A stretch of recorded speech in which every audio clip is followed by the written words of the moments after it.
திருவாரூர் மாவட்ட ஆட்சியர் அலுவலகம் வளாகத்தில் இன்று நாட்டின் 76வது குடியரசு தின விழா கொண்டாடப்பட்டது.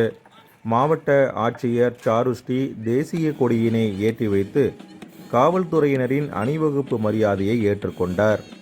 இந்நிகழ்ச்சியில் மாவட்ட காவல் கண்காணிப்பாளர் கருண் கரட் மற்றும் அதிகாரிகள் கலந்து கொண்டனர்.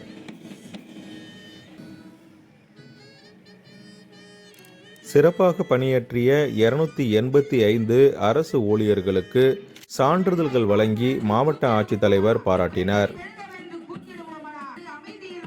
அதனைத் தொடர்ந்து மாவட்ட ஆட்சித்தலைவர் திறந்த ஜீப்பில் காவல்துறையினரின் அணிவகுப்பு நிகழ்ச்சியினை பார்வையிட்டபடி வந்தார். அப்போது மாவட்ட காவல் கண்காணிப்பாளர் கருண் கரட் மற்றும் அதிகாரிகள் உடன் இருந்தனர். பின்னர் சமாதான புறாக்கள் பறக்கவிடப்பட்டது.